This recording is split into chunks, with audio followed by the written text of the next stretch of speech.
My fiancé texted me. I found someone else. Deal with it. I replied with one word. Finally. Then I shut down every account I had been funding. 3 days later, her lawyer started calling me nonstop. I am 36. I work in finance. I am engaged. Or I was engaged until last week, depending on how technical you want to be. My fiancé and I have been together for years. Engaged for 8 months. Wedding planned for early summer. Venue booked. Deposits paid.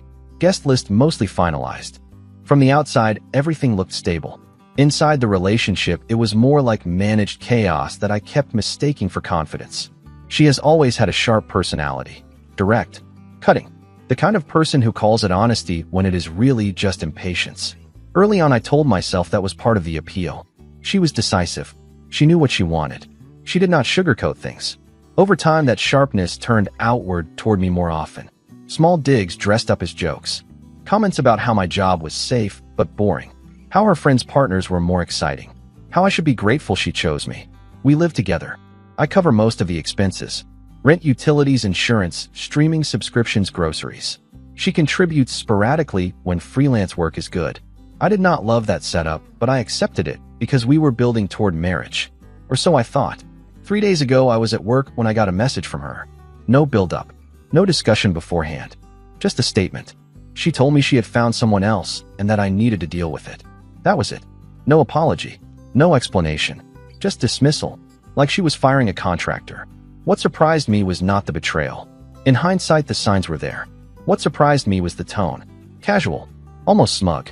Like she expected me to react emotionally. Beg. Argue. Ask questions. I did none of that. I replied with one word. Finally. Then I stopped engaging entirely. No follow-up. No calls. No confrontation.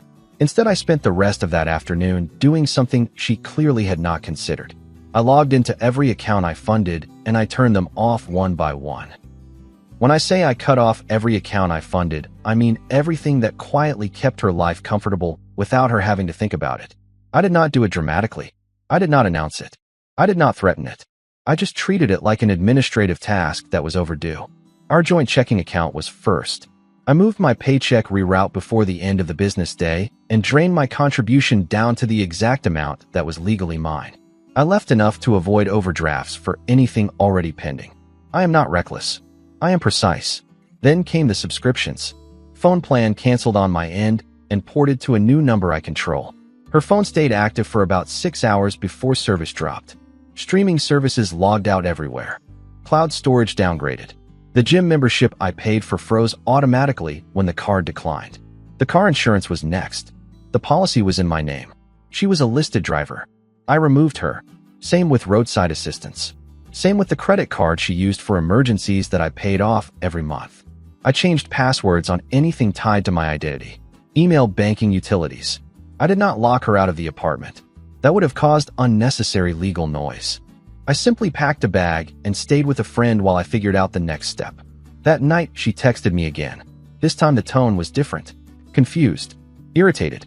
She asked why her phone was not working and why the grocery order would not go through. She added a comment about how this was immature and petty. I did not respond. The next day, she escalated. Multiple calls from unknown numbers. Emails accusing me of financial abuse. Messages alternating between insults and attempts at reason. She told me I was overreacting. She told me couples get through worse. She told me I was proving her point about my insecurity. Still, I said nothing. On the third day, I started getting calls from a number with a local area code I did not recognize. Voicemails asking me to call back regarding an urgent matter. Formal tone. Professional wording. That is when I realized she had shifted strategies. She had contacted a lawyer. The voicemail from the lawyer was polite in a way that immediately told me he had only heard one version of the story. He said he represented my fiancée in a domestic financial dispute and wanted to discuss urgent concerns about shared assets and abrupt withdrawal of support. That wording mattered. Shared assets. Support. I called back once. I kept it short. I told him we were not married. I told him there was no joint lease. I told him there was no prenuptial agreement and no written expectation of ongoing financial support. I told him every account I closed was in my name and funded solely by me. I asked him to clarify what legal basis he believed existed for his call. There was a pause. Not a dramatic one. A calculating one. He asked if I would be willing to meet to resolve things amicably. I said I was willing to communicate in writing only. He said his client felt blindsided and destabilized. I said his client had sent me a message ending our engagement and announcing a new relationship without discussion. I said my response was to disengage financially and personally. I asked again where the legal issue was. He did not answer directly. That afternoon, my fiancée sent me a long email. No insults this time. No bravado. She reframed everything. She said she never meant it that way. She said she was emotional. She said I knew she did not mean deal with it literally. She said she assumed we would talk. She said my reaction was extreme and vindictive. She also listed expenses she believed I was responsible for covering until she got back on her feet. Rent, utilities, phone, groceries, therapy. She used the phrase transitional support.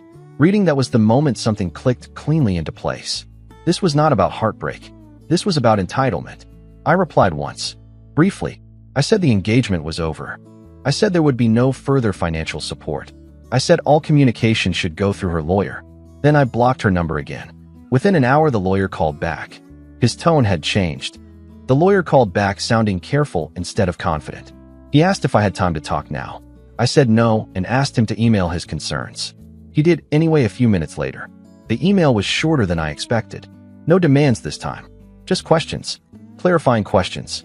About the lease. About the accounts. About whether I had ever promised continued support in writing. About whether any of the wedding expenses were refundable. That shift told me everything. He had looked at the situation and realized this was not leverage. This was noise. Around the same time, I heard directly from her again. She used a friend's phone to message me on social media before I blocked that too. The tone was aggressive again. She accused me of trying to ruin her life. She said I was punishing her for being honest. She said real men do not abandon women when things get hard. I did not respond, but I did take screenshots. I have learned that when someone starts rewriting history, you document quietly. That evening, I went back to the apartment while she was out. I took only what was mine. Clothes, documents, electronics. I photographed every room before I left. Clean. Undamaged. Exactly as it should be. I left my key on the counter. The next morning, her lawyer emailed again. This time, he said his client wanted to explore mediation rather than escalation. That phrase made me laugh for the first time in days. There was nothing to mediate. There was no shared future to negotiate. I replied in writing. I reiterated that the engagement was terminated by her message. I stated that no marriage occurred. I stated that no joint assets existed. I stated that I would not be participating in mediation and that any further contact should be limited to written communication regarding property retrieval if needed. 2 hours later, she lost it. She sent a final email from her own account before I blocked that too. It was long, bitter, accusatory. She told me I was heartless. She told me the new guy would never treat her this way. She told me she expected better from someone who claimed to love her. What she did not realize is that the moment she said I found someone else deal with it, she stopped being my responsibility. The first bill she actually saw was the rent reminder, not an eviction notice, just the automated email asking for confirmation of payment. She forwarded it to me with a message that said, "This is due tomorrow, what are you doing?" I did nothing. The second hit was her car. She called a mutual friend in a panic because the insurance app would not load and roadside assistance said she was not covered. She had assumed coverage was just something that existed like air. She did not realize it was something I maintained. By the end of that day, the tone shifted from anger to fear. She emailed her lawyer again, asking what her options were. He responded by asking for documents she did not have. Lease agreements, shared account statements, written promises. There were none. The new guy disappeared quietly. I only know because she accused me of poisoning him against her in one of the last messages that slipped through before I blocked everything. I had never spoken to him. He just met the version of her that had no financial safety net and decided it was not his problem. Her lawyer tried once more, this time asking if I would consider temporary assistance to avoid hardship. I replied with a single sentence. There is no legal or moral obligation for continued support after termination initiated by your client. That was the end of the calls. A week later, I heard through someone else that she was moving out, not upgrading, downsizing, crashing with a friend while she figured things out, selling items she once mocked me for being frugal about. The irony was not lost on me. I canceled the wedding officially that afternoon, lost deposits, took the hit, clean break, worth every dollar. I did not feel victorious. I felt calm, clear. The kind of calm you get when you stop arguing with reality and start aligning with it. What she tried next was public pressure. I woke up to messages from people I barely spoke to anymore. Her cousin, an old coworker of hers, one mutual friend who suddenly wanted to check in and understand both sides. That phrase is always a tell. It never means neutrality. It means someone has been given a version that requires reinforcement. She posted vague things online about abandonment and betrayal. Nothing with my name attached. Just enough for people who knew us to connect dots. Strong woman quotes. Posts about men who cannot handle honesty. Stories about rebuilding after emotional abuse. I did not react. I did not comment. I did not defend myself. Silence does more damage to that strategy than any argument ever could. Then she escalated again. She emailed my parents. Not to insult me. Not to accuse. To appeal. She wrote about how much she loved me. How confused she was. How she never meant for things to end like this. How she hoped they could talk sense into me. My mother forwarded the email to me with a single line asking if I was okay. I told her yes and explained everything plainly. No emotion, just facts. She replied that she was proud of me for standing firm and that my father would have said the same thing. That door closed quietly. The final attempt was legal sounding, but empty. A letter drafted by her lawyer, but clearly driven by her panic. It outlined emotional reliance and implied expectations without making actual claims. It asked again for discussion. I did not respond. 2 days later, the lawyer sent one last email. Short. Neutral. He said his client would not be pursuing the matter further and requested confirmation of item pickup times. That was it. No apology. No acknowledgement. Just retreat. The noise stopped after that. Completely. No more posts. No more messages. No more indirect contact. The silence felt different this time. Not tense. Final. Once the noise stopped, I noticed how quiet my own head felt. Not empty. Organized. Like a room after you finally throw out things you kept tripping over. The first change was practical. My expenses dropped immediately. I was spending less without trying. No constant small drains. No surprise charges. No background stress about whether work was good for her this month. My accounts stabilized in a way I had not realized they were missing. The second change was emotional, but not in the dramatic way people expect. I did not spiral. I did not miss her the way I thought I would. What I missed was the version of the future I had already outgrown. Once that was gone, there was nothing to argue with. Friends started asking how I was holding up. I told them the truth. I was relieved. Not because the relationship ended, but because it ended cleanly. No prolonged bargaining. No drawn-out collapse.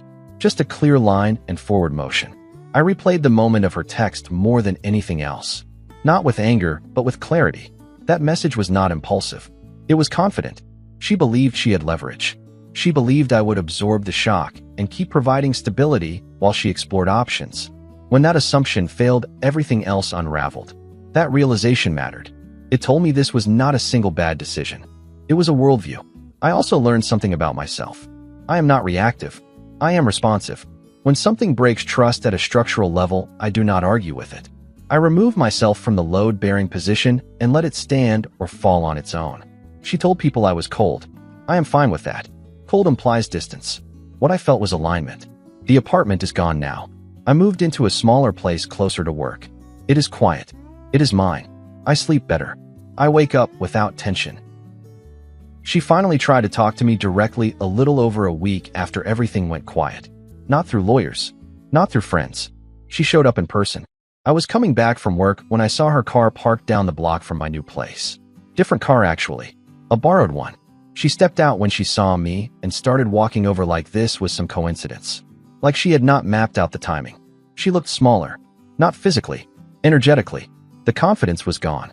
Replaced with urgency. She started talking before I could say anything. Told me she just wanted 5 minutes. Said she deserved that at least. I told her no. That surprised her more than anything else so far. She laughed once like I was joking. Then she got frustrated. She said I was being cruel. She said we were engaged, and that meant something. She said I owed her a conversation. I told her the conversation ended when she sent the text. She tried to pivot. Said she had been angry. Said she did not expect me to actually walk away. Said she thought finally was sarcasm. She admitted she assumed I would calm down and we would talk it out. That line mattered. It was the most honest thing she said. She asked if we could start over slowly. No pressure. Just talk. Just see where things go. She said the other guy was a mistake. She said she realized what she lost. I told her I was not angry, and that was why the answer was no. I said trust does not reset because circumstances change. I said I was no longer available for reinterpretations of reality. She called me heartless again, said I was punishing her. I told her consequences are not punishment. They are alignment. I walked past her and went inside. I did not slam the door. I did not look back. She texted me later that night from a new number. Just one line. I never thought you would actually leave. That was the point. Watching someone collide with the outcome of their own assumptions is strange when you are no longer emotionally invested. It becomes observational instead of painful. She had assumed security without commitment, support without accountability, presence without respect. When those things vanished, she did not see it as cause and effect. She saw it as betrayal. That told me everything I needed to know about how she moved through life. Through mutuals, I heard fragments. She told people I changed overnight, that I blindsided her, that I was controlling with money. That narrative did not bother me because it required my participation to survive. I was not participating. What stood out most was how quickly she reframed herself as the victim of unpredictability. She never acknowledged the text. She never repeated the words she actually used. I found someone else deal with it became I was honest, and he overreacted. That gap between action and story is where trust dies permanently. I also learned how much peace comes from decisive boundaries. Not threats, not ultimatums, just clear exits. People who benefit from your flexibility will always call boundaries cruelty. There was no dramatic closure moment, no apology that would have changed anything, just a gradual realization on her side that there was no angle left, no leverage, no emotional hook. That is when the attempt stopped completely. I do not hate her. Hate would imply unfinished business. What I feel is distance and clarity. She was not a villain. She was a lesson I paid for early instead of late. Where I am now is simple. I am single. I am stable. I am not confused about what happened or why it ended. That matters more than being comfortable. The wedding money is gone. Deposits lost. I accepted that immediately. Money recovers faster than trust ever does. I consider it tuition. I paid to learn something before it cost me years instead of weeks. I changed my routines, focused on work, reconnected with friends I had drifted from while trying to maintain balance for two people. I did not rush into anything new. I did not need to replace what I removed. The space itself was the reward. She has not contacted me again. Not directly, not indirectly. The silence stuck this time because there is nothing left to test. No soft boundary, no emotional backdoor, just absence. That is the cleanest ending I have ever had. If you are reading this and thinking walking away like this sounds harsh, let me be clear. What ended the relationship was not my response. It was her certainty that she could discard me without consequence and still keep the benefits. I did not punish her. I stopped subsidizing disrespect. Love without respect turns into obligation. Obligation without choice turns into resentment. I refuse to live in that middle space. The aftertaste of this is not bitterness. It is clarity. I now know that when someone tells you exactly how little they value your presence, you should believe them the first time and respond accordingly. I did not raise my voice. I did not argue. I did not beg. I simply aligned my actions with reality and stepped out of the way. And that was enough.